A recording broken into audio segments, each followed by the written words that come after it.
नमस्कार, मैं हूं संजय शर्मा। आप देख रहे हैं 4 PM न्यूज़ नेटवर्क।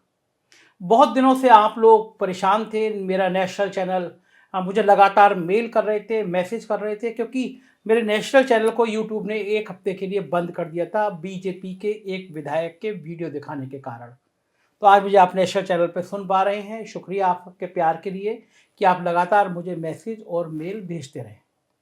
आज मैं बात करूंगा भारतीय जनता पार्टी की परेशानी की।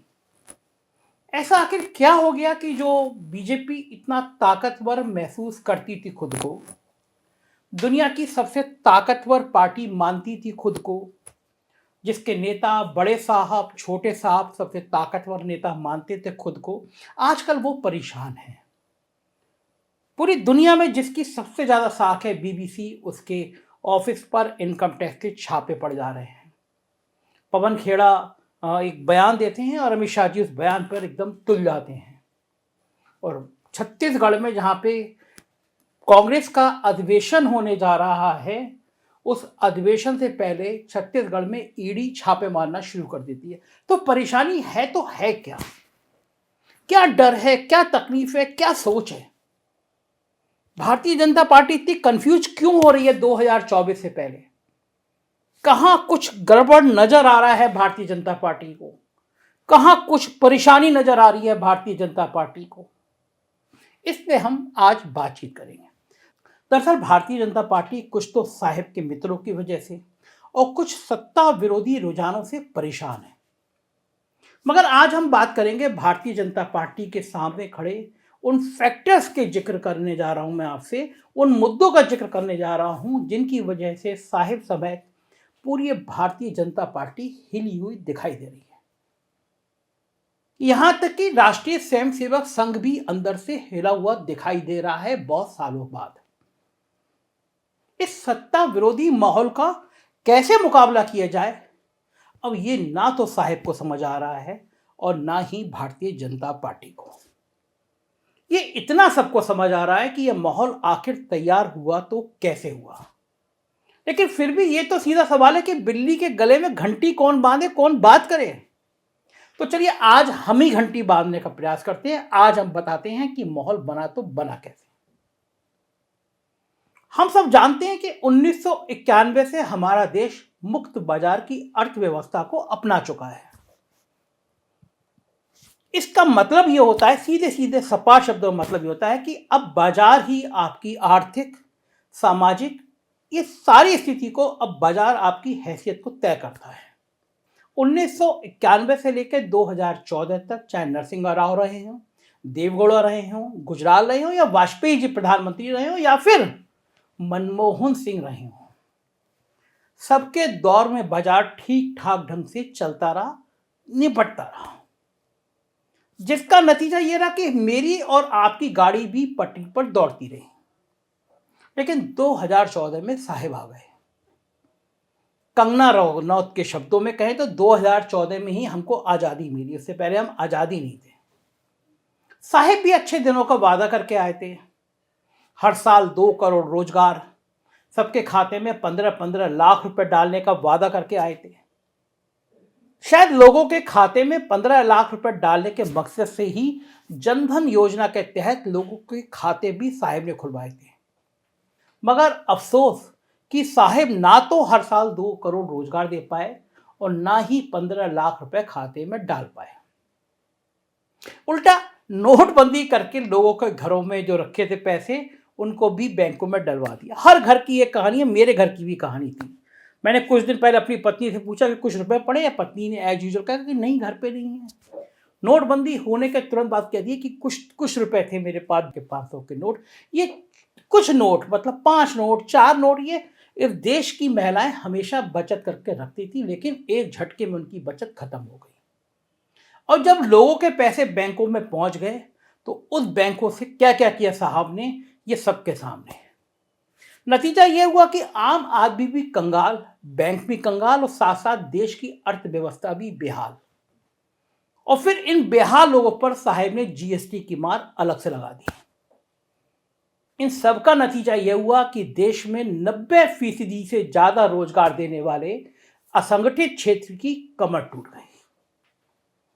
कांग्रेस और जनता दल की केंद्र सरकारों के दौर में भारतीय जनता पार्टी और संघ के लोग चीख चीख कर कहते थे कि देश में बांग्लादेशी घुसपैठियों की तादाद बढ़ती जा रही है। मगर अब मानना पड़ेगा कि साहेब ही देश के असली अर्थशास्त्री हैं। एक तरफ साहेब ने अपनी देश की अर्थव्यवस्था को रसातल में ऐसा पहुंचा दिया कि मामला संभाले नहीं संभल रहा, वहीं इसी दरमियान बांग्लादेश ने लघु कुटीर उद्योगों और सेल्फ हेल्प ग्रुप के बूते अपनी अर्थव्यवस्था को ऐसा संभाला कि प्रति व्यक्ति की आय के मामले में बांग्लादेश भी भारत से काफी आगे निकल गया। इसलिए यदि इस नजरिए से देखें तो साहेब ने हमारे देश को थोड़ा परेशान कर दिया और बांग्लादेश को ऊंचा उठवा दिया। यानी उन्होंने कहा कि ना रहेगा बांस और ना बजेगी बांसुरी। जब भारत की हालत ही ठीक नहीं रहेगी तो बांग्लादेशी हमारे यहाँ क्यों घुसपैठ करेंगे? बांग्लादेश की स्थिति हमसे ज़्यादा अच्छी हो जाएगी तो हमारे यहाँ क्यों आएंगे? तो समस्या का निदान ही हो जाएगा। यहाँ तक स्थिति पहुँच गई कि प्रति व्यक्ति आय तो अब बांग्लादेश की ज़्यादा हो गई भारत के मुकाबले। इसलिए क्यों हमारे देश में कोई आएगा? आखिर उस देश में कोई क्यों आएगा जो खुद ही अपनी 80-82 करोड़ जनता को 5 किलो राशन की सरकारी मदद पर जिंदा रख रहा हो? वाकई मानना पड़ेगा कि साहेब बहुत ही दूरदृष्टि वाले हैं। तभी उन्होंने बांग्लादेशी घुसपैठ को खत्म करने या कम करने का इतना नायाब तरीका निकाला कि अपने देश को ही ऐसी हालत में पहुंचा दो, बांग्लादेशी क्यों आएंगे।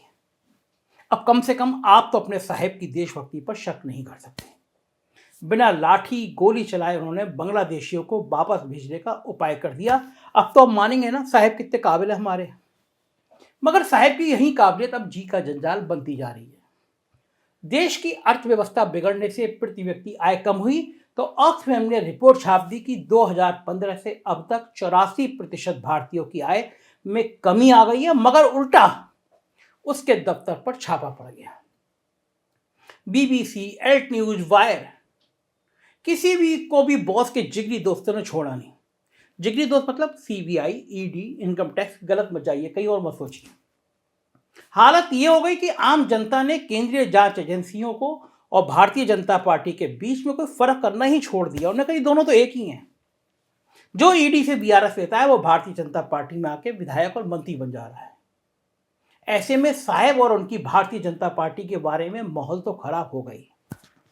5 किलो राशन की मदद भी 4-5-6 महीने लोगों को अच्छी लगती है, फिर कहते हैं तो हमारा हक है, इसमें आप क्या एहसान कर रहे हैं? कांग्रेस भी देती थी हमको। लेकिन साहब तो अपनी पेटेंट पकोड़ा रोजगार योजना के लायक भी माहौल नहीं बना पा रहे हैं। ऐसे में जनता करे तो करे क्या करे। मगर इसके अलावा भी कई कारण हैं जो राष्ट्रीय स्वयंसेवक संघ और भारतीय जनता पार्टी को परेशान किया हुआ है। पहला कारण, बिहार, बंगाल, छत्तीसगढ़, महाराष्ट्र और कर्नाटक, यहां से 92 लोकसभा सीटें अकेले भारतीय जनता पार्टी को मिलती हुई दिख रही थी। यहां से अब 20-25 सीटें भी मिल जाएं मुश्किल लग रहा है, ऐसा लोग कह रहे हैं। यानी 70-75 सीटों का सीधा नुकसान अभी दिखाई दे रहा है। बाद में क्या होगा मैं कह नहीं सकता। दूसरा कारण, हरियाणा, मध्य प्रदेश, दिल्ली, राजस्थान, हिमाचल, चंडीगढ़, उत्तराखंड, यहां की 81 में से 80 सीटें लोकसभा की बीजेपी को मिली थी। यहां कम से कम राजनीतिक पंडितों का मानना है कि 20 से 25 सीटों का स्पष्ट नुकसान बीजेपी को दिख रहा है।